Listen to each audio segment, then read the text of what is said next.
स्वस्थ रहने के दो सूत्र हैं, चबा चबा के खाओ और रगड़ रगड़ के नहाओ। आयुर्वेद में भी कहा गया है कि भोजन को हमें पीना चाहिए और पानी या दूध वगैरह जो लिक्विड है उसको खाना चाहिए। उसके पीछे तर्क ये है कि भोजन को हमें इतनी देर तक मुंह में रखना चाहिए कि वो पानी जैसा पतला होकर फिर पेट में जाए।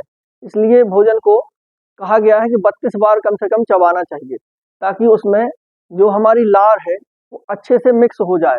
और लार में टाइलिन नामक एंजाइम होता है जो कि भोजन को पचाने में हमारी मदद करता है। और पानी दूध वगैरह जो भी हम पीते हैं उसको भी इतनी देर तक मुंह में रखना चाहिए ताकि वो उसमें लार अच्छे से मिक्स हो जाए, तो उससे पाचन अच्छा होता है। और जिनको भी डाइजेशन की प्रॉब्लम है, खाना हजम नहीं होता है, गैस बनती है, उन लोगों को एक नियम ये अपनाना ही चाहिए कि भोजन को बहुत देर तक चबाना चाहिए।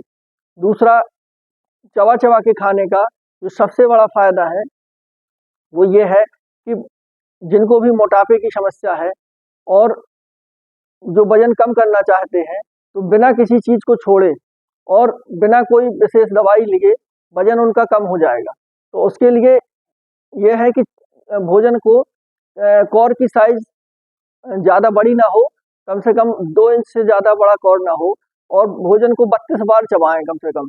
तो उससे क्या होगा कि हमें ओवर डाइटिंग डाइट हम नहीं ले पाएंगे, क्योंकि वो जो भूख लगती है वो हमारे मस्तिष्क को लगती है।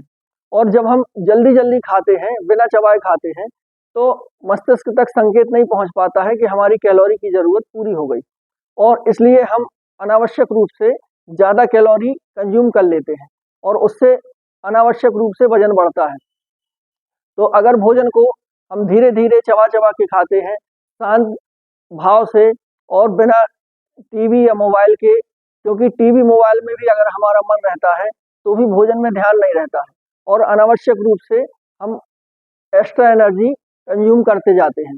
तो अगर जिसको भी मोटापे की समस्या है और वजन कम करना है, तो उसे कोई भी चीज़ छोड़ने की ज़रूरत नहीं है। बस वो केवल इतना भर एक नियम भर अपना ले कि भोजन को कम से कम 32 बार तक चबाना है और छोटे छोटे कौर खाना है।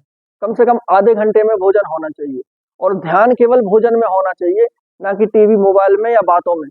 तो ये नियम अपनाने से वजन कम हो जाएगा।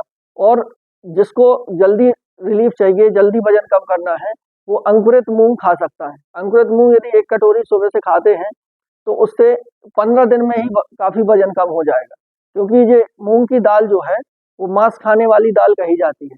इससे शरीर का एक्स्ट्रा फैट छटता है। तो ये दो सबसे बड़े फायदे हैं चबा चबा के खाने के। और तीसरा फायदा ये है कि जो मुंह में हमारे कैल्शियम, फास्फोरस वगैरह कुछ रसायन, केमिकल निकलते हैं जो मुंह के अंदर के बैक्टीरिया को खत्म करते हैं। इसलिए हमारे मुंह में अगर कोई चोट लग जाती है या कोई घाव होता है तो वो अपने आप ठीक हो जाता है। और जब हम जगते रहते हैं तब लार बनती है, और जब सो जाते हैं तो लार नहीं बनती। इसीलिए जब हम जगते हैं तो हमें ब्रश करने की ज़रूरत नहीं पड़ती, हमारे दांत साफ रहते हैं। और जब हम सो के उठते हैं तो दांतों में अजीब किस्म का एक गंदगी जमा होने लगती है। वो यही कारण है, क्योंकि सोते समय लार नहीं बनती। तो इसलिए अगर हम भोजन को अच्छे से चबाते हैं और थोड़ी देर मुंह में रखते हैं, तो भोजन में यदि कोई बैक्टीरिया, वायरस है, तो वो भी मुंह के अंदर ही खत्म हो जाता है, तो हमारे पेट के अंदर नहीं जा पाता है। तो एक तो तीसरा फायदा चबा चबा के खाने का ये है। और चौथा जो सबसे बड़ा फायदा है, आजकल जो शुगर की बीमारी हो रही है, वो शुगर की बीमारी भी इसीलिए होती है कि हम ज़रूरत से ज़्यादा कैलोरी कंज्यूम करते हैं। तो अगर हम चबा चबा के खाते हैं तो हमारी कैलोरी की मात्रा एक्स्ट्रा हम नहीं ले पाएंगे, क्योंकि जैसे ही कैलोरी की ज़रूरत पूरी होगी शरीर की, तो मस्तिष्क को संकेत पहुंच जाएगा कि हमारा पेट अब भर चुका है। इसलिए चबा चबा के खाने के 4 फायदे हैं ये। और अगर चबा चबा के खाते हैं तो हमारा शरीर स्वस्थ रहेगा। दूसरा जो कहा गया है, रगड़ रगड़ के नहाओ। अगर रगड़ रगड़ के नहाने का, पहली बात तो यह है कि नहाने का जो फायदा है वो स्वास्थ्य से संबंधित है, उसको धर्म से जोड़ दिया गया है, क्योंकि सबसे बड़ा धर्म है स्वास्थ्य की रक्षा करना। और पानी जो है हमारे शरीर में 70% पानी है। जो अणु है शरीर के वो 70% पानी से ही बने हैं। तो पानी जब हम शरीर के ऊपर से डालते हैं, नहाते हैं, तो उससे शरीर के अणु व्यवस्थित हो जाते हैं। इसीलिए हमने देखा होगा जब हम कभी थकान में होते हैं या चिंता तनाव में होते हैं और नहा लेते हैं तो हमारी थकान उतर जाती है और टेंशन तनाव भी काफ़ी दूर हो जाता है। तो नहाने का एक तो ये फ़ायदा है, दूसरा रगड़-रगड़ के नहाएँगे तो शरीर में रक्त संचार अच्छा होगा और जो हमारे रोमकूप हैं वो खुलते हैं और रोमकूप हमारी दूसरी किडनी भी है कि शरीर की गंदगी वहाँ से निकलती है। जिनको पसीना कम आता है और जिनको शरीर से गंदगी पसीने के द्वारा नहीं निकल पाती है, इसलिए उनकी किडनी भी खराब होती है जल्दी।